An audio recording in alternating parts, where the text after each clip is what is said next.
Hi guys, we are live from Gallifrey in our TARDIS. I think our TARDIS is stabilizing. I think Okay, we're good. okay. I think we're good. Okay, all right. Okay, we landed. This is a clunk. That's that noise. Welcome to this new show, live from Gallifrey. I am Elle, and this is... I am Daniel. So, Elle, you're going to be the doctor on this. I am the doctor, and this is my I'm going to companion. be the companion, so I'm going to talk a lot, because companions always talk a lot. That is the doctor true. pays attention and then says, this is where you're wrong. So, that's how we'll do it, yeah? Excellent. So, starting off the show, we're going to really introduce you, try to reintroduce you to the doctor at the same time when we're all being reintroduced to the doctor, and give you a breakdown of, well, what the doctor's done before, what the doctor would usually do, what he could do, what he should do, what she should do, everything else. We're just going to go into it. And what the doctor does in this episode. If you have not seen this new episode, this is a spoiler alert. Please go watch that episode before you watch this. Definitely. Make sure you go ahead and head over. Spoiler, sweetie. Go ahead and watch the episode. Come here, discuss it with us, because you will have a great time, and we're going to come to it with a lot of insight. So you want to have your stuff and your ducks in a row. And this is a great time. If you are not a Doctor Who fan or you haven't joined the fandom yet, this is a great time to join. We have a brand new doctor, new companions, new show writer, new writers, everything is fresh. We are starting brand new. Yeah, right? Yeah. It's like, this is new. And a lot of people, I'm seeing it even in the chat, where people are like, I never thought I would get back to Doctor Who, but yet here I am. And it's like, yeah, because it is a great jumping off point. It's a reboot almost, in a way. So why not jump on? Right? Yeah. I mean, should we go a little bit of history into the Doctor and who the Doctor is and what the basic show setup is? Sure. Well, the Doctor is an alien from Gallifrey, and the aliens from Gallifrey, not every alien in Gallifrey is a Time Lord. They're just a Gallifreyan. Now, there are particular ones that are Gallifreyans that are what they call Time Lords. And that is who our Doctor is? Exactly. You know, Time Lords happen to look out over the infinite schism and also time itself, and by doing so, well, they look into it, blah, blah. Anyway, they look over time, they just make sure time works out the way it's supposed to. But they've become corrupted over time, etc., etc. The Doctor is the only one that's pretty much not corrupted, so he's the last of his kind. And also because, well, the other ones died, but that's a longer story and so much more into it. And basically, he goes on this adventures, and he has a spaceship that's called a TARDIS, and he picks up companions along the way to... TARDIS. It is an acronym. Yes, it is. Time and Relative Dimensions in Space. Interesting. Yes. And this is a, ship that he uses to go on his adventures, and he picks up companions, and he is basically like an ambassador of the universe, trying to create peace and make things great. Exactly. He always has to end up protecting, well, she always ends up having to protect Earth, because Earth is always under some level of attack or or something. blah, blah. And there's a phrase that we always love to hear the Doctor say, which is, it is protected, or Earth is protected, because it's protected by the Doctor, thank God. Yes. So we're always safe. So with that, the Doctor has the ability to die and regenerate. And this is where we're coming in. So it is a brand new regeneration. Our previous Doctor was Peter Capaldi, and his time has ended, and now we have Jodie Whittaker. That's right. As our new Doctor. Now, going into that, who is your Doctor? Starting off right off the bat. I started with Eccleston, but my Doctor is Matt Smith. Ah, okay. All right. It would have been Tennant. I will come out and say it. I am not a Rose fan, so that's why Tennant is not my Doctor. He was gave into her a little too much. But Matt Smith is probably my favorite Doctor. Okay. What about you? Mine, Paul McGann. Paul McGann is my Doctor. That's when I started back in '96 on a Friday. That's when it happened. I was supposed to watch X-Files, and all of a sudden, here comes a special presentation. And I was like, well, I'm too lazy to get up and change the channel, because I didn't have a remote. So I just watched it. And I fell in love with Doctor Who, but I couldn't get it anywhere. I was in the U.S. Internet was kind of scarce. It's a long, horrible story, kids. Horrible story. So then, after that later, I finally jumped back in, but I jumped in way too late with Matt Smith. So I started with Let's Kill Hitler. And continued to watch Doctor Who. Not even the beginning of Matt Smith. That was the thing. Interesting. I just turned on one day and BBC, here it is, Let's Kill Hitler. And I was like, man, I'm great. I can afford cable. So I watched it, and I was like, this is great. And then I was online trying to go back and watch all the other episodes. So I was catching up while catching up to right there when that episode premiered. So I'm catching up, boom, caught up, and then continue from there. Interesting. So we're on the same page as that. And we also know the Doctor always has a companion. Do you have a favorite companion throughout the series? My favorite companion, I know it's a cheat. It's a cheat. It's a cheat. The TARDIS is my favorite companion. There's an episode where the TARDIS was embodied, and she is my favorite companion. That is true. That was a really good episode. If you haven't seen it and you want to go back, you know. Oh, mine had to be Donna. The Doctor and Donna. That one, thinking about her makes me cry. Dr. Donna. But yeah, we're not here to talk about the past. We're here to talk about a brand new episode in this brand new season. Exactly. And, so let's get into it. Yeah. Breaking down this episode. So we start off with, the doctor, one start off just immediately, doctor falling through, blah, blah, yada, yada, dematerializing, or, actually, do you just want to break down the new doctor? Let's just do that because this is the first time that we are having a woman as doctor, and it is kind of like a momentous thing. Some people are making a big deal out of it, but in spirit, still the doctor, still the same concept. I don't know, like coming into this, like I was like, female doctor, I'm down. I mean, there's been a lot of criticism. There's also been a ton of support. There's been love and hate on both sides, honestly. There's been feminists that say, yes, it's about time, and it took so long, and now we think you're doing it just as a kind of a show for something you should have done a long time ago. And there are other people that are just like, well, why not? It's been close enough for us, you know. And then there's still other people that are just like, well, why would you make the doctor a woman? That's stupid. There are different feelings all throughout the internet, and I know you guys have read all the stories, addressed all of that, but just focusing on what they have decided, which is Jodie Whittaker and her performance right now at the moment. Jodie Whittaker's performance, I feel, is good. I enjoyed it so far. I haven't had any experience with her in any other show. She was on Broadchurch, I believe, right? And I have not seen that. I try to stay pure. I don't watch interviews. I don't do any of that. Good. So I came in fresh. I have no prior experience with Jodie Whittaker. And I thought she was absolutely brilliant. I immediately liked her. I thought her character was extremely well written. Yes. And I haven't had this kind of passion like immediately with the first episode on the Doctor since Matt Smith. Ooh, nice. Where, like, the companions worked, Doctor worked, but I think and the crazy thing is, she wasn't even introduced in this episode until about 15 to 20 minutes in. Yeah, that's very true. We didn't even get to see her, and her entrance I thought was amazing. She ends up falling through the roof of a train as this, like, flying spaghetti monster-like creature comes and attacks our companions that we were introduced to first for a good solid 15 minutes. Yeah, and that part I did love. I love that we got exposition concerning the people that we really want to go ahead and know first. Because the thing is, it's like, it's the Doctor. The Doctor, essentially, we know where you come from, we know everything that happened prior, and we're going to learn about you just the same time the companions are learning about you. So, since we're going to have to endure or, work with the companions, let's learn about them first. That was very smart. It's great storytelling to say, you know what, you're going to learn about the Doctor at the same time. So let's just learn about the companions right now. And it was like, give us that exposition, set them up, make them like tangible, actual characters, something that you can feel, touch, and understand. And I love that. That was smart. And that was very smart. And it's the same thing with the Doctor getting to know the companions too, because she comes into this world, doesn't really, when you regenerate, you're a little disoriented, you're getting used to a new body, a new kind of like identity, way of thinking, and way of like organizing everything about yourself.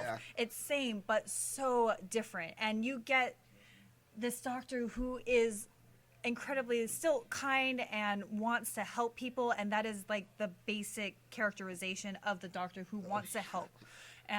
But at the same time, kind of goofy and a little off kilter, but very positive. And I love that about her, where she's like, I'm not sure what's going on, but it'll be all right. We got this. Oh, heck yeah. That was the thing. And it's like, well, that's the thing that shines through when it comes for the Doctor. No matter who plays the Doctor, they have to make sure that they remember that I got this. We're going to be okay. I just have to figure it out. And one thing the Doctor loves more than anything is a mystery. The Doctor loves figuring something out. So immediately, land here on the train, spaghetti monster, all right, that's the problem. These are people I need to save. Let me get to it. It immediately starts working to go ahead and save people. Even though she doesn't really know who she is, because she's asked at several points in the episode, who are you? And she's like, wait, it's on the tip of my tongue. I can't quite. And it's not until obviously kind of like the climax where she comes out and she finally remembers and she gets her identity together and she kind of gets the story together. And she's like, I am the Doctor. And at that moment, it's like, oh, chills, hairs on my arm going up, and I'm like, this is why I love this show. And I love that you didn't notice. Maybe some people did notice, maybe some people didn't. But she has her own theme.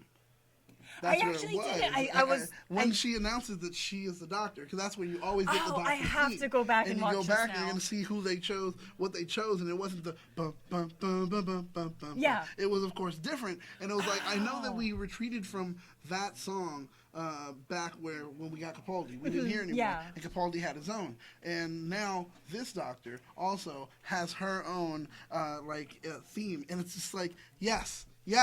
Now it's something I can hold on to. I'm going to always relate to. I'm going to connect. And that's that moment that every time I hear the theme, that's when the doctor's figured everything out. So that's when the doctor knows the doctor's going to win.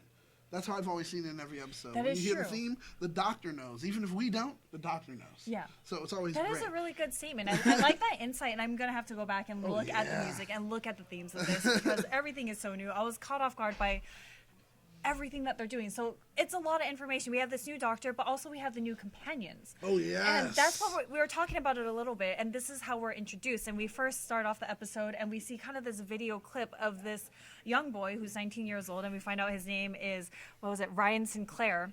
And he's talking about, like, the most amazing woman that he has ever met. And we are under the assumption that, we are talking about the doctor because the doctor is this amazing being. Yeah. But Ryan, I was immediately sold on him. He's such a good-looking lad, and he's so cute. I love how you said a lad. A lad. Ooh, look at you, so he British. is. Because, he's like a teen, and I love him. He's a good lad. I love him. He is. Like, he's a good kid. And we find out they immediately kind of characterize him and make you empathize with him because he has some kind of, like, coordination disorder. I can't remember what it was called. Yeah, I forgot. I'm sorry. If anyone does know, tell us in the chat. We'll shout it out. Yeah. But definitely, he does have that coordination disorder. And he's learning to ride a bike, like a very childlike kind of like introduction to him. And it immediately makes you want to take care of him and embrace him and protect this particular boy, which I really liked. And I dug that. It was like, okay, it makes him far more human as a character. It's like, okay, here goes a flaw. And it's a flaw where everyone else is like, well, I don't have that flaw. So now you care, like you said, you want to take care of him and things like that. But then you see in other ways where he excels. And it's like, oh, okay, well, he's kind of been able to live and have to exist and live life on his own. His dad is a horrible ne'er-do-well. Doesn't show up for anything. So now he's sitting there with his grandmother, and his grandmother's married to the second guy now. To Graham, to Graham. And he's like, okay, one, he's accepting. He's understanding. It's love. And that's what love is. And both Grace and Graham want to take care of him. And I think that kind of projects the audience to want to take care of him too. Yep. That this is a 19-year-old boy. And if you're thinking about if wherever you are in life, like think back or think forward to when you're 19, do you really want your grandparents teaching you how to ride a bike? But they frame it in such a gorgeous way on this like cliffside green grass, and it's absolutely beautiful and creates these really warm tones that make you love this family. And Ryan is kind of resistant to Graham in the beginning, like, that's not my grandfather, you just remarried him, like, and doesn't really have this connection yet made with him. But you see Graham there, like, no, you could ride this bike, encouraging him, and his also encouraging him, taking the bus to meet with him every week. Every week! Man, like, that's dedication, and it's because there's the love. And that's the thing, and that's a universal kind of message with Doctor Who, acceptance and love. No matter who you are or what kind of like issues you might be facing, that you are worthwhile and that you are somebody special. And like that sets up the entire tone of this from the onset, which I thought was amazing. Yep. But from there, of course, we get introduced. We have other people that we end up being introduced to. We also get Yasmin, who we call Yaz, who Yaz is what her friends call her. And I thought it was such a cute moment when the doctor's like, I'm going to call you Yaz because we're friends now. And like moves on from it. But so we have Yaz, who is a police officer. And I got the very Amy Pond vibes initially as a police officer. Immediately, yeah. Like Amy when she dressed up as a police officer. But she actually is a police officer and not like a, what was she, like a singing Graham or something? Graham thing, yeah. So she's Kiss Graham. Kiss Graham. So yeah, Yaz is an actual constable. But I kind of had like the Zootopia vibes too, where she's on parking duty, or even like we do the Power Rangers show and Bulk and Skull get like parking duty, and it's kind of like this Junior detectives. Yeah, and it's like not a great task. Like when you want to be a police officer, you want to help, you want to protect, you want to do more than just issuing tickets. And we get that from her too, that she strives to be more than what she is and that she is capable. Definitely. So I immediately fell in love with her too. Oh man, I thought she was great. And that was the great thing about it. Like, I mean, I like that she was like, okay, yes, I know I should do more, and I know I will be doing more, but it's gonna take some time, you know. And it was like, yeah, and I know she wasn't really happy being like, here I am writing tickets. But blah, she blah. has like this kind of underlying like scrappy tone to her, where she will be a feisty companion, and I quite like her. Definitely, and I can't wait to see that that kind of interaction between the two, because she's like, well, one, I'm opinionated, two, I'm smart, and I can do these things. Yeah. So I'm going to give you suggestions. I want to ask you if this is right. I'm going to ask you if that's wrong. And I like how the doctor is willing to listen. In this time, instead of immediately being, I'm a doctor and I know what's going on. Yeah. It was like, okay. Way more accepting. Yeah, that's and interesting. Then, kind of on the other spectrum of Yasmin, we have Graham, who is Ryan's step-grandfather. Yeah. Not even step-grandfather, but I'm not sure how that works, but, you know, his grand remarried. Step-grand. And funny enough for me, the thing is, Grace and Graham remind me of my mom and her boyfriend right now. Like, literally. That's really? happening. Yeah. When we were watching it. Like, she's like the strong, kind of independent, yes, and he's kind of the more timid and, like, protective of, like, I don't think But sometimes their characteristics, the way they are portrayed here, is kind of different from where they are. It's almost like he's the one that's like, all right, let's go and do something just quick and let's get it done. And she's like, but let's enjoy the adventure, like that kind of thing. So it's like, it's great. And when we were watching it, my daughter was watching it too. My daughter was like, I was like, who do they remind you of? She was like, oh, that's Granny and her boyfriend. Immediately, I was like, yep, exactly, same thing. And my mom's black and her boyfriend's white, so it makes sense. So even more parallels, aside from just personality, it's but not like just for like physical. It was like the personalities were right on point. So I was like, oh my god, I love this, and I was so connected to Grace.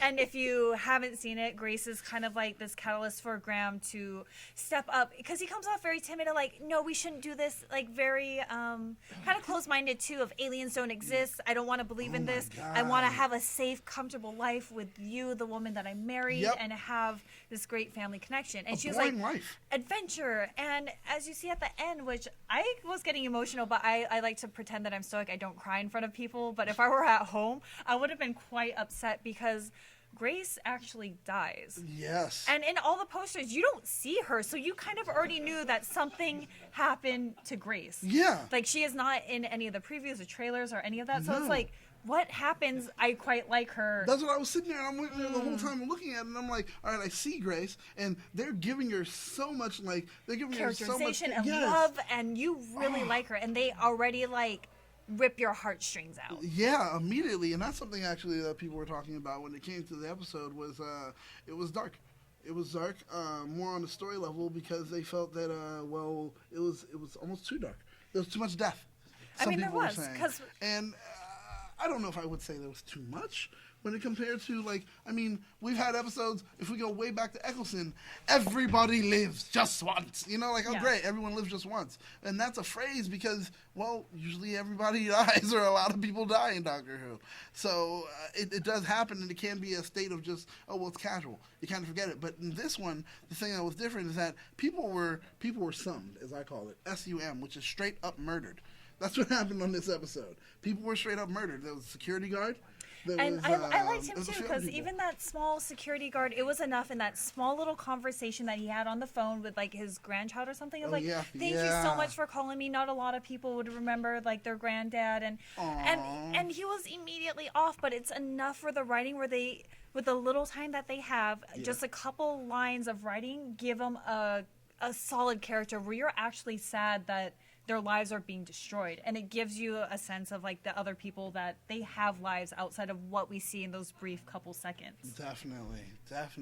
So I mean, ultimately, when we cover the companions, they all have portions, and this is something that I always thought about, but I never get to fully flesh out. But all the companions that we met in this episode are aspects of the Doctor.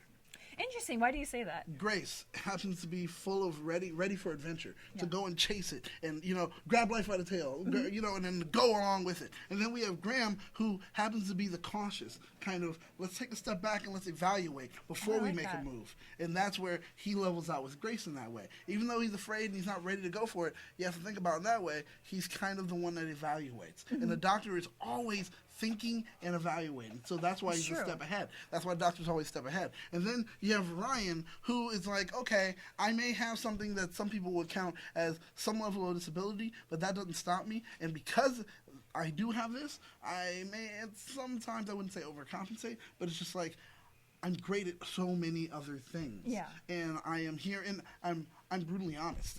Yeah. And that's something that you notice with Ryan, where it was like, like he had no problem telling me, I pressed that button, I did this, I made these mistakes, but we're here to work on it, we're here to correct it. Yeah. And then you have Yaz, who one is a law enforcement officer. So which it's kind immediately of like, ties into protection, and protection and making sure everyone else is safe, and she's quick-witted and ready to roll with what's being provided. So it's just like aspects of the Doctor. They all have little bits of pieces. You put them all together, and here you go with the Doctor. So I absolutely love that. I didn't pick up on that, but I love that reading. I think that perfectly sums up, because usually it's a single companion. Every once in a while you'll get a couple. But this is kind of like a good number of companions to start with a new Doctor. And I do love that reading into it. I thought that was super great. And shout out, and talking about super, we got a super chat. So right off the bat, Larry Newbill, thank you very much. We appreciate it. He says, I'm a rookie of getting into Doctor Who series.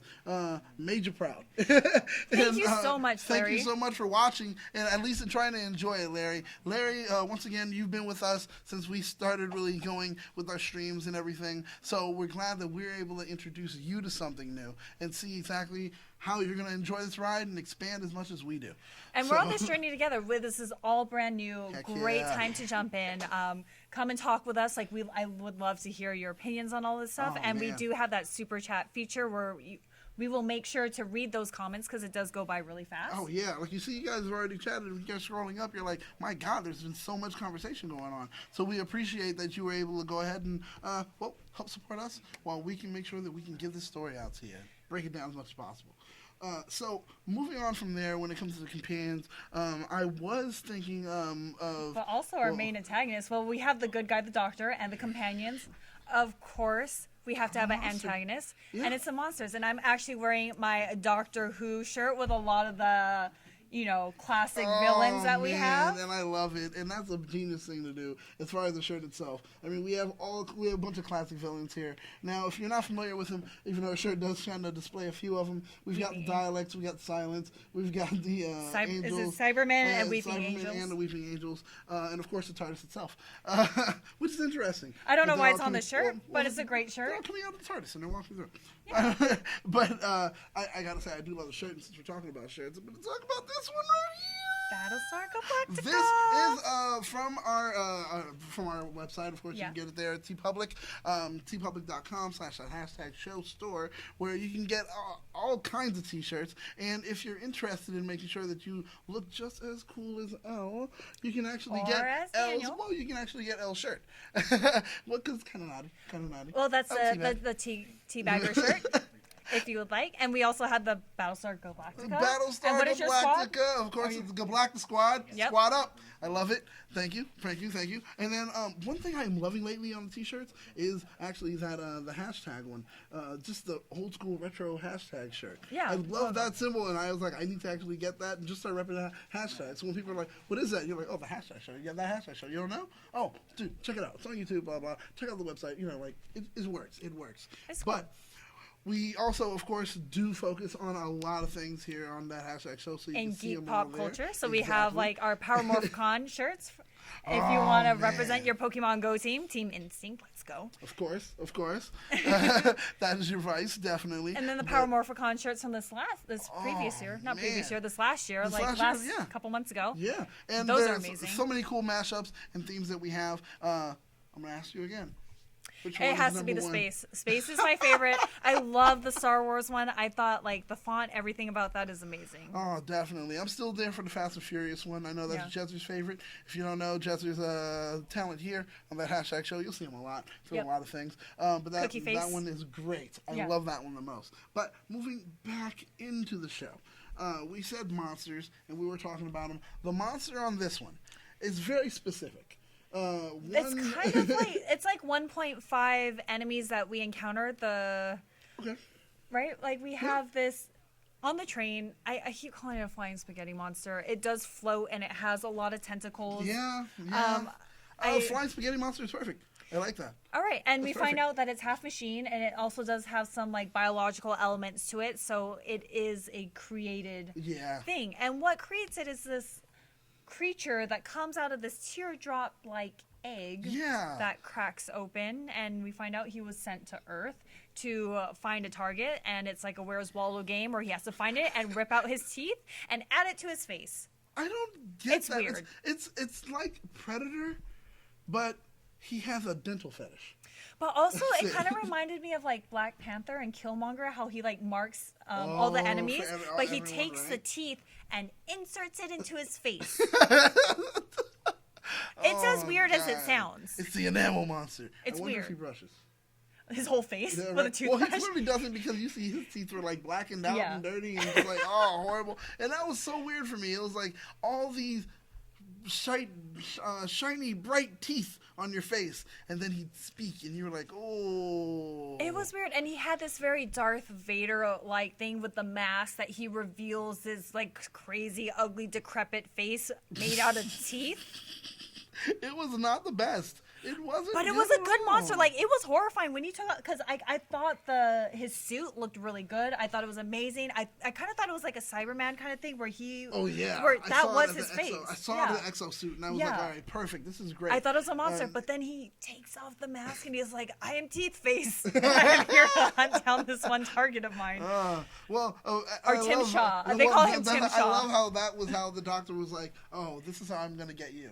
I'm gonna pick you apart by making fun of your name. Yeah. So he goes, I am Zimshaw, and she goes, Tim Shaw, and he goes, Zimshaw, Tim Shaw, Zimshaw, Tim Shaw. Yeah. And then he's going like, it's Tim Shaw, and he's like, Zimshaw, Tim Shaw. Like, she's like, you're wrong, I'm right. Your name is Tim Shaw, and you're just like, I know, especially for the doctor that typically knows a lot of these things. It's just like, I'm gonna troll you. I'm gonna troll you hardcore. I love it.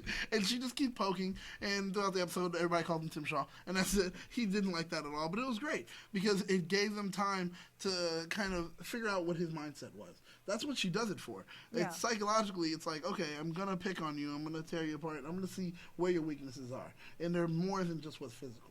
So it's like, all right, psychologically, I'm gonna go for you, and I like that because when the doctor's doing that, all the doctor is really doing is buying time and calculating a million probabilities at once at the same time. Yeah. And that's what I love about the doctor. So it's always like, well, I'm a smart hero.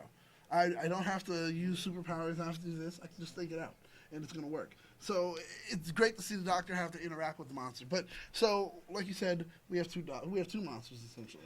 And I actually, so he's the one that created that spaghetti monster thing to try to track down his target, Carl. So his whole purpose for coming to Earth is to prove that he can be, I don't know if it was a general, if that's the right term, but that he's going to prove himself. Yeah. Right? And he has to go down to Earth, find the target without any information, no weapons, he can't use anything, but he creates this other creature to track down Carl, who it's his target. It's his target. And it's a cheating way to find him. Yep. Yeah. And the doctor does not let that go. You're a cheat. But I have to make sure fair play works out.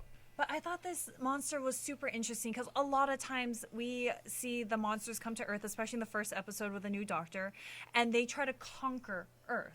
This guy was only looking to kill one human being, and the doctor still cares and is like, you cannot do that. And it shows that she is driven to protect not only Earth as a whole, but each individual life. Yes. And I thought that was a great kind of subtle characterization where it's just like, okay, he's not just massively attacking Earth with all of this stuff. And I was like, You know, I'm kind of sold on everything that they're selling me right now. Definitely. But going back to the monster just for a second, not the spaghetti monster, but the Tim Shaw. I did dig that exosuit. I liked it. I really did, and I was like, there were so many things I was thinking about. I was like, there's Centaurans. There are just like so many other monsters that we have that have exosuits. But why was his just so much better than everyone else's? The production value has obviously increased significantly. The show is great, and like especially when you look even if you're new to this, when you look at the Daleks, even now with like a good production value, they look really kind of janky and cheesy. And if you look at the originals, you know why. But like, so new kind of monster, villain, alien, whatever you will, looks amazing and did look intimidating. And the teeth on the face, and we have hashtag show saying like the teeth are trophies. So more like the Killmonger thing of like marking how many people that he went after. Yeah, so. And it was just like, all right, well, I have more teeth than everyone else, so I'm clearly the king. Yeah. That's how it works. That's in my head. So, so now that we know that he is definitely like we know that all this stuff is going on when it comes to the monster. Moving on, going into his hunt for Carl. Oh, poor Carl, sweet little Carl, he's good enough. Right, Carl's and he has this mantra. So we first meet him on the train, and he is in this whole kind of issue with our other companions. The doctor comes in. He's like, I really just want to get to work. This is really overwhelming. I want to just forget this all happened. I'm going to go to work. And he leaves, and we find out that he's the target, and he is a construction worker and is working on the crane at a really high height. Yes. And before he starts work, he has this mantra where he's like, I am good enough. I am special. Somebody out there loves me. And it's just like, doggone it. Oh, man. This quick characterization of a character that doesn't really need a whole lot and is more of a plot device than anything else. Yes. They give him a personality, which I really enjoyed. It was great, and it was so quick, so simple. Yeah. And it gave us so much about the character already. Yeah. You were already like, oh, I relate to this guy now. Even if you don't have those issues, you're like, oh, well, he's telling himself that he's amping himself up. I got to amp myself up before I can go into work. I got to amp myself up for the day. And it was like, ooh, that's where you saw even more to him. Because other people may have to do it when they're walking into the office. He has to do it when he wakes up in the morning. Yeah. It's like, man, so there's a lot more going on. And we get into it as far as Carl the target, as I like to call him too. Yeah, so it's like we get into it as far as just Carl's whole situation. And we find out that Carl actually is working at his dad's place. Yeah. That's it. It is just like, wow, okay. Like, he didn't choose a job. It's just easy for him. He's helping out his dad or family or whatever it might be. He's not having a great day. And aside from the train, he is now marked as a target. He doesn't seem like he's having a great life if he has to, like, repeat these mantras. He's not very confident. But, man, at the end, I really liked him. I hope he makes some sort of cameo in the future because, you know, the doctor kind of saves him and, you know, does all this thing. But at the end, he, like, kicks Tim Shaw off, like, Spartan status, and we are Sparta, and kicks him off of the crane. And I was like, you know what? But going back into it, though, when he did do the kick, the doctor says something. Because we've been noticing, like I said, there's been murder throughout the episode. The doctor said something, which was, you weren't supposed to do that. Like, something like, it wasn't your right to do that. Like, you know, like, pretty much. See, I didn't even pick up on that. I was just shocked by everything that happened. I can't believe I missed that. Because I was looking at it, and I was thinking to myself, so this doctor's killing. Like, because she took the bombs, the DNA bombs. And then put it in. But give him the choice to leave, though. That's the thing. Because she knew that he could get back to his ship and he could fix himself. Yeah. So that's why, because first, before she did that and gave him the option, I was like, you're going to kill this guy right here? Like, just whoa, this is completely different. Doctor doesn't kill you unnecessarily have to kill. But then, nope, the doctor had an answer and a plan, tosses the thing, and then that's where this is Sparta, and kicks him off. Yeah. And then when he's falling off, he hits his chest and he goes back to his ship. So we can kind of assume saves himself and he's not going to be king. But with that, she did say that to Carl, which was like, that wasn't your place to do. Oh, man, so much stuff to already rewatch. Yeah, I'm super interested. I'm telling you, and now I'm wondering, like, that has to be, and they place that there for everyone that watches Doctor Who, because immediately I had the whole thing of, wait, you're killing someone, and you're going to allow that guy to do it? And then it was, no, I didn't allow him to do that. And that's why I was saying no, and it was like, okay, so now I get that. So it's the Doctor still putting that lesson through, which is every life is important. Even the ones that looking to take someone else's, that life is still important. No, that's a really good point. Yeah, and that part I do love. It says a lot about the Doctor's character, and that goes more into the story of the thing, and it's just more for the writers. Yeah. And that's something where it's like kind of playing with the story in that way. What did you really think about the story, about how they delivered, how they presented the Doctor, the companions, the monster, everyone's interaction with each other? Was it different for you, for what you know from Doctor Who, or was it like, oh, these are all similar knots? I mean, same but different. I actually really love this. I don't know how I felt going into it, but I immediately fell in love with the Doctor. I immediately fell in love with the companions for all the same reasons. Like, this monster, like, can be just a one-off shoot, and it would be perfect. Intimidating, crazy, but set up all of the themes that are, I'm going to assume, going to be explored in Doctor Who as they have in all of the past iterations of it. Oh, very true. Very true. I like that. That's actually very true.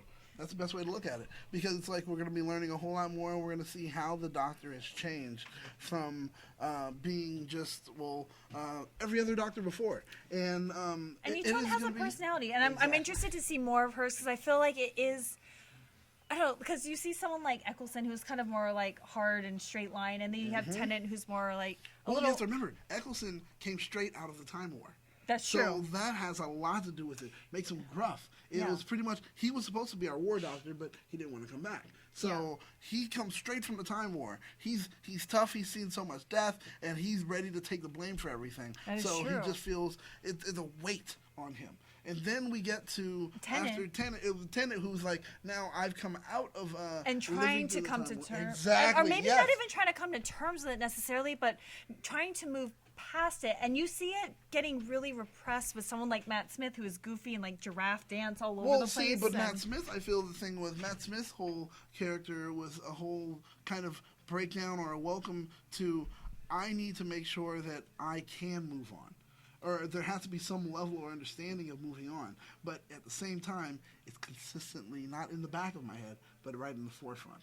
It was still the worry of, I killed millions of people. But then they gave him a carrot, which was, hey, Gallifrey's still out there. And then it became the whole thing of, chase for Gallifrey.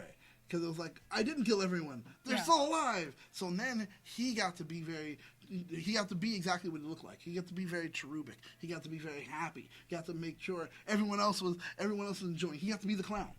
You know? I see. He got to be Pagliacci, that clown. I got to be the one that makes everybody else laugh while I'm crying on the inside. I see. So and it was like, I kind of feel like that too, but I feel like him coming to terms with like saving that, being finally able to move on, and that's when you get Capaldi, who is older, wise, and a little more curmudgeonly in the beginning, like old and just kind of like done with everything, and kind of like, I've lived through so much, and it was a hard transition. If you watch from Smith to Capaldi, it is a hard transition, which is why you have the companion Clara there to kind of guide you through it. All right. Hey, Stephanie. Hi. Thank you for watching. Oh, my God. I miss you so much. Stephanie Storm is in the room, and she's like, why am I here? I haven't prepared for it yet. You need to watch the episode. Go watch it right now, Steph. Watch the episode, come back, and then watch this if you want to. While you're watching this, hit me up on, I don't know, text me, Twitter, anything. We'll talk and we'll chit-chat about it, too, and you can comment on everything that's happening here. But don't spoil it too much for yourself, Steph. Go watch it, and then come back. She's in Australia right now. Oh, yeah, cool. Yeah. So, thank you for watching. I'm sorry, I just had to do that once again. She's a hashtag alum, so it's awesome. Always great to say hello to people. Oh, DDT Cosplay gave us a super chat. Oh my! Do you think the Doctor will save Asha, the sister?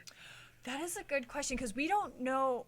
But I was under the assumption that she was already murdered and her teeth were ripped out. But once again, this is a Doctor, and time travel is always an option. So when the Doctor finally gets it, do you think he'll go back? But I don't think he will. No, they said they're like in suspended animation near death. Near death. Oh, that's right. Thank you, producer and Daniel Nagami. They're in suspended animation near death. See. Do you think the Doctor will actually end up heading back to Tim Shaw's ship or wherever they're contained? That would be really interesting, actually, to save her. I would love to see that, actually. That her first interaction kind of on Earth in this new body, and really diving into this. Ooh. To actually fully solve the case. Yeah. I would like that, but the thing is, I don't know if her But I death also is want a so fixed much point more. in time. Yeah, that's like, does it need to happen, or is it still being able to be rescued? Right? I mean, and then But when you also, think he about rescues a lot of people willy nilly that shouldn't be rescued in the first place. So timey-wimey, wibbly-wobbly. Yeah, and then also you're still thinking about it with Raul anyway, or Raul. The way we kind of left Raul was kind of like, nah, we're done. And he I was don't the know one if they're that- going to go back. And he was the one researching everything. Like, he was another Sure. one of those where it's like you didn't understand his purpose in the beginning, but they gave him enough characterization of, I am looking for my sister. I've been doing this for 7 years. I Yeah. have researched this up the yin yang, and this is my one purpose, which I thought was really good. So it would be really interesting to see if Asha will be. Again, I want to know. That would be interesting if we continue on like this, because it wasn't to be continued. It just, well, we just kind of ended in space. You never know, though, with these writers. I wonder if they're going to leave these kind of like loose ends and then eventually start to bring them back as the series progresses. Because I love shows that do that. I very true. love when things come back. We had that whole Or time. callbacks. We had that whole thing with Matt Smith with his whole the first 2 seasons he was in was like, all right, we did something and we'll leave a cookie crumb, but let's continue With the on. arcs, and then they'll come back. Yeah, and then it was like, oh, hey, remember what happened way back here? Well, now let's address that again. Let's address this. Let's address this. Let's address this. Oh, there was a crack in his first episode, and it came back. Everything keeps coming back. So they may do it here, and it wouldn't be bad if they did. Or even like the planning and stuff too. Oh man, but somebody actually in the chat brings up a good question. Just going back to it. So, what do you think of the 13th Doctor so far? I know we kind of addressed it already. Now seeing the full story. I think she's a little bit quirky, and I think she is still the Doctor. And like so far, I'm super surprised because I had a really difficult transition with Capaldi. I was not happy with Capaldi. It took me long time, and even I then, was so excited to see him, and the first episode made me upset. It was a hard transition. So with this new Doctor, I already really love her, and I don't know if I'm like necessarily biased because I always want to love Doctor Who. So I come in knowing that I love this franchise and I love this kind of fandom and the people that are in it. So I might be biased. So for those of you who might have been a little more critical, I'd love to hear your opinions, and like, you know, I'm open-minded. Well, I mean, a lot of people actually, we had people, I was reading a few things, and people were complaining, and this is where it gets interesting to me, people were complaining more of the fact that they felt it was heavy-handed on the fact that she was a woman. She for everything. And they felt like, they were like, can we stop hearing that? And for me, I didn't notice it that much on the episode, but there are people that were saying, yo, they noticed it all over. It was just like, and they felt that it was pushed by the Doctor more than it was pushed by anyone else. But I don't know. I feel like they've been kind of leading up to this. Like when you had Matt Smith, when his first regeneration, it's like, oh my God, am I a woman? No. And he was like disappointed. And I feel like every season kind of like brings this up ever so slightly, but not as much as like the last episode with Capaldi, where they were really pushing of like, you know, the first Doctor being like, you know, she's like, you know, and there was like a lot of like sexist things that they were addressing and trying to like prepare you for this. So I guess I didn't realize it in this episode, but there's a lot of things it's definitely worth a rewatch for me. They definitely were, and they already, and that's because they already knew. They already knew there was going to be some backlash. There was going to be a female Doctor. So when they did the Twice Upon a Time, and the first Doctor kept saying, "Oh well, she's your assistant. Is she going to clean up for you?" Like remember that on the Christmas special? And I was like, "Whoa!" I love how Capaldi was like, "Problematic. Go away. Go press buttons. Look at that. Don't do anything." Like, but it was very tongue in cheek, and it was done in a way that I thought was like tasteful. So in this one, like pushing like that she is a woman, I didn't really get that. Like I didn't feel it. I would probably have to go back and watch, because I just watched the episode today. I've only seen it once. So I would have to go back and watch, but I think that she is just so charismatic as the Doctor, immediately likable, and it's bits and pieces of different Doctors for me. Is what I'm getting. She's an amalgamation so far. She has a lot of Tennant and Matt Smith. Definitely. Those two right now just seem to be coming to the forefront. Now, with that, I know that every Doctor always says they take a little bit of another Doctor, and then they add it in with something else. Because it is kind of the same history. Exactly. You can't ignore it and ignore the precedent that this has set and start over new, because it's built on certain ideals. And I thought they interwove that like really well, actually. But very well. Like, and I gotta give it up to them. Like, as far as the writers and everyone else putting this together was great. You can see the BBC said, "All right, we're really gonna throw money into this year." Set design, beautiful. Wardrobe, great.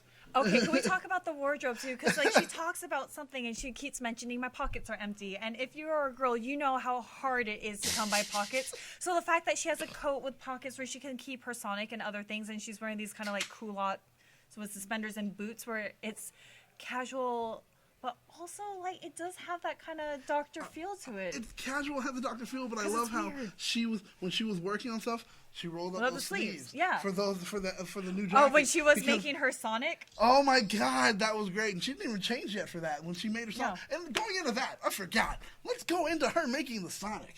Okay, so she likes to play knifey spoony for sure. I love that bit where she throws some spoons into the melting pot. She picked up everything. She looked at the spoon, and that's what he said. She likes to play knifey spoony, and she threw it in, melted down, and then out of all that, she formed something. And looking at it right now, it's weird because it's a mix of techno organic.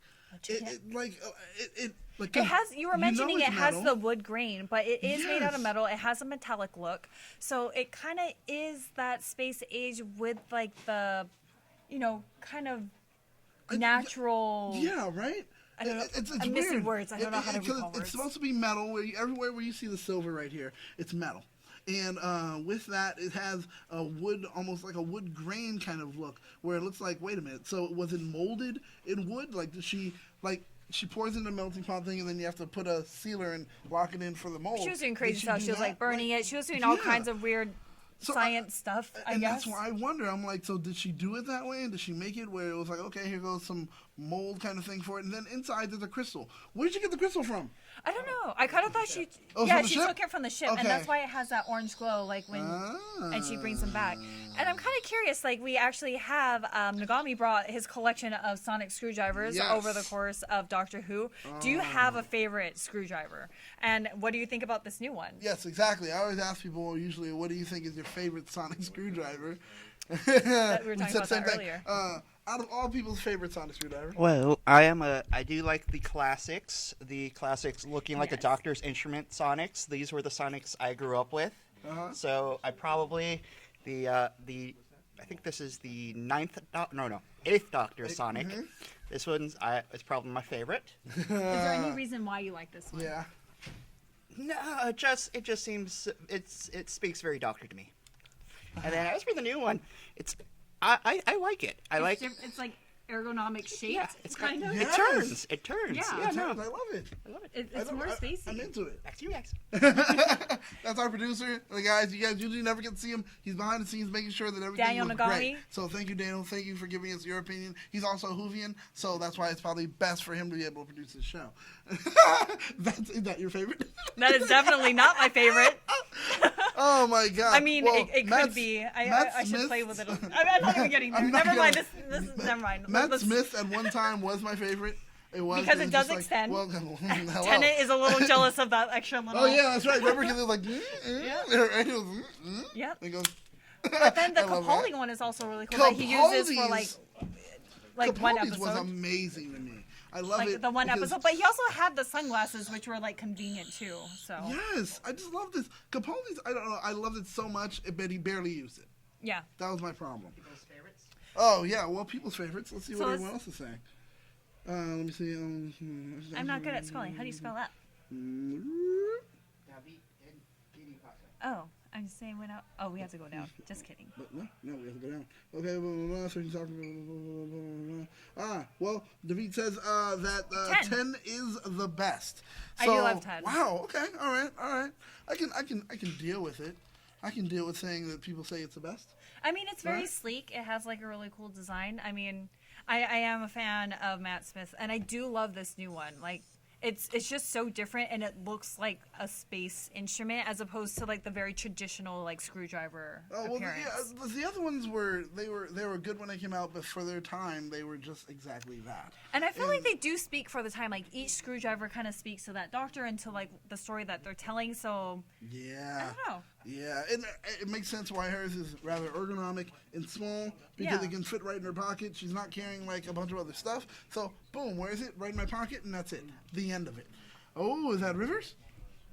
They said they liked it. Oh, somebody did mention Rivers. Oh, Rivers' song and the War Doctors. Okay, Oh, yeah. bravo. Oh my. That one This is really cool. See, this one makeshift. is so much because River kind of made it, right? No, got it from the last present the doctor gave her. Oh, the TARDIS made it for him. And, that's also something that's interesting. Usually when it comes to a Sonic, the Sonic comes as another function of the TARDIS. The TARDIS usually creates a Sonic. This is the first time not the first time, but the Doctor created... We've had it before, right? Just Matt Smith and possibly... Well, no, because Matt Smith, but if you think back, all the other ones, didn't they have one more bing, and then it came out? No? How did they get the other ones? They made them. They made They'll theirs? make them. Oh, well, But this bravo one then. was like made on Earth with like Earth materials and in a warehouse with makeshift items. Makeshift So that's items. why like I think it is a little more special, and it's not necessarily her technology. She borrowed the crystal from Tim Shaw's Yeah, ship. right? Exactly. So I don't know how that's gonna work, but like I don't know if it's going to level out. Now, I wonder if that's going to become a problem later. probably in not. any I way. mean, Remember the cell phone? oh yeah, Oh, boy. cell phone's good. But yeah, I mean, the screwdriver is such a big part of who the Doctor is, what they use to scan, and they call it like a Swiss Army knife without the knife. Yeah. Because it's not made to hurt, but it's made to analyze and to fix and to figure things out, which I really enjoy. And people are like the 10 and 11th. Yeah. Not bad. I don't know. I'm just like, honestly, if I had to, Matt Smith is my first favorite. And then after that, I'll go to Capaldi. And then last but not least, I got hers. Let me see, Ryan. I need to get one of the Sonics. Okay, of course, I would. Now, going into it, talking about everything that we did love, we got to know what's coming up next and what we are expecting to see. So, what are you hoping to see in this season or just the next episode?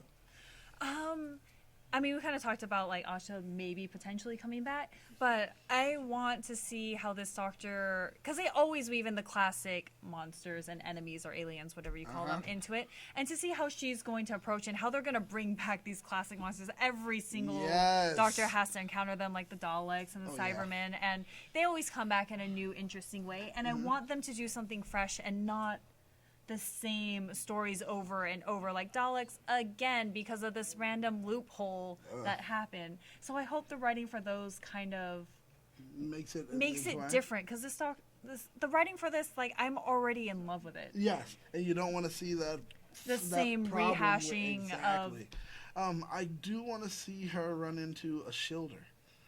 Oh, I want to see that. I want to see her because run into that me. is true. I love a I shoulder. want to and see her run into me. Oh my god, so that like bad. her story arc too. Yes. That gets me. I want to see. And this that's Arya Doctor- Stark if you're interested. Exactly. So. I want to see her run into a Shilder, and if we run into a Shilder, that means we're also going to run into what's her name? Because they're both in that cafe flying around time and space. The companion that has Clara.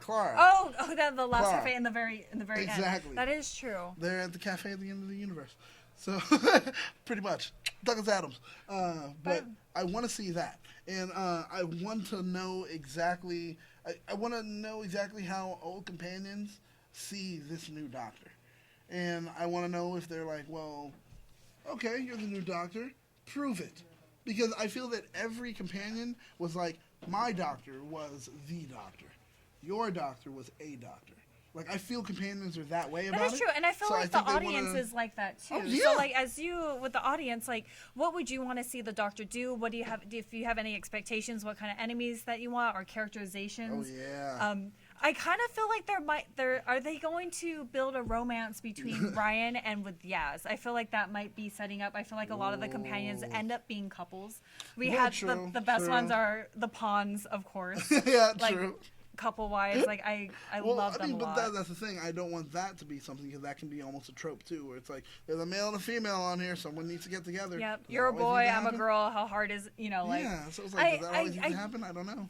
Yeah, so, I mean, I'm not exactly sure, but I feel like they're almost setting that up of them being, like, childhood friends and then reconnecting after this time. I almost felt like they might have been setting that up. Yeah. I'm not 100% sure. It's also weird with, like, your granddad there witnessing Yeah, everything yeah. happening, so I don't know if a romance will happen. It's like, Granddad, go over there, over there, over there. Yeah, He's like, why don't I just go in the corner? Come here, guys. Right? It could be something weird. That could be awkward. Granddad, don't you want to do anything? Anything? Oh, actually, DDT cosplay makes a really good comment. If I don't want a ton of searching for the TARDIS, because that is one thing we were missing from this episode. There is no TARDIS. We never see it. I'm kind of curious because I don't watch a lot of promotions. Does she get a different TARDIS? Is it a different color? I tried not to watch Next Time On because I don't want to be spoiled. I don't either. I know all of you guys watched it because it's immediately after the episode. We tried not to cut it off, so Yeah. we actually didn't see that, so we don't have a preview of next week. We but want I'm to try to curious go in about fresh. the TARDIS. Yeah, we want to go in fresh, and I think that's what we should do every week. Yeah. We should go in fresh, not watch Next Time On, and just boom, run with it. And then if we have expectations or things that we think are going to happen, if it comes true, we're amazing. Yeah. And if it doesn't come true, oh well, who cares? But that is true. Like, I do want to see the TARDIS, but I don't want a bunch of episodes searching for it. I hope that she is, because they're in I want space the and they're TARDIS kind of next. having like a little Star Wars moment where they're just floating in space. I don't really like that. But what you had mentioned was the force field around the TARDIS. Yeah, And that's 'cause what you think is going to happen. That's what I think is going to happen. Because I'm like, they're all floating in space, and even if you're there in space, we know that Doctor Who does go according to those rules. If you're sitting in space for too long, you freeze over and you die. So that hasn't happened to them, and they're still. And her hair is floating with some level of like, it's like okay. So I feel that it had the little troll doll vibe. Yeah. So I feel the protection of the TARDIS, that force field that extends, is around them, which means the TARDIS is very close. Yeah. That's what I think. Or someone's going to pick them up, and whoever picks them up actually has the TARDIS inside. Yeah, and DDT says they actually didn't show the TARDIS in the preview, so we Right. didn't really miss anything. But I am really interested in that to see if they did any kind of redesign with that. Usually with a new Doctor, they kind of will do something Yeah. different as far as size, color, the windows, yeah. like the posters that are on it. And then, So that'll be super and interesting. you'll give us the reason as to why she fell out of the TARDIS. Yeah. 'Cause It just like dropped off. dematerialized It's and like dropped her off. through the train you go. Yeah, and it's like, I know the TARDIS takes you where you need to go, not where you want to go. Yeah. And we understand that, and she needed these companions so she can get her connection back to humankind, and she needs to ride with people because, once again, the Doctor is not okay riding alone. We see what happens when the Doctor goes alone. We saw it with Matt Smith. We definitely saw it with Capaldi, and everyone was worried with Capaldi when he started to ride alone. So it's never good. He was in a dark place. Yeah, exactly. And then we found out that the Doctor should never ride alone with Tennant, because that was a phrase that they said. They were like, "Have you been riding alone?" And they were like, "Huh?" It's And it was true. like, "You You've shouldn't been- ride alone. You've been alone too long." And it was like, "What?" And that's what we figured needs out. to have that, yeah, companions, he's supposed to have a companion no matter what. So, looking forward to it, seeing exactly what everyone else is interested in, what we're interested in. I gotta say for myself, I need to find the TARDIS in the next episode, and I need to find out what happened, why the separation was there, and I want to see a redesigned TARDIS. I know that we've already just recently redesigned it. I don't care. I want a new redesign in the TARDIS. That's what I want. It is true. And, I mean, this is new for us. This is Yep. going to be new for you. So tune in every week. We'll be here every Sunday discussing the new episode of Doctor Who. And when we were talking about, like, expectations, I cannot wait for the Christmas episode already because the Christmas episodes are always my favorite. Yes. And oh man, if I watch the episode right before we do this, I'm going to have red eyes. I already know. I cry every single time. But yeah, tune in with us every Sunday until then, I Yeah, guess. until we're done. Until we're done, until like the series break or until the season breaks, and then we'll be back. Back into the old ones. Oh Oh yeah. my God, And I've really? actually never Really? watched the originals. I've Yeah? only started with Eccleston and have been through here. So Eccleston, Well, yeah. yeah. Oh, okay. So we're not gonna go back to Back. But we'll go Eccleston back. Oh, that's not bad. We'll jump in our TARDIS. We'll vroom, and we'll go ahead and cover that then. But until then, we will say thank you guys for watching. Yes. This is Elle and Daniel live from Gallifrey. And we'll look forward to speaking to you guys, telling you everything about Doctor Who and discussing even more. So make sure that you like, comment, and subscribe for that hashtag show to keep up to date with everything trending. And geek pop culture. All right, guys. Vroom.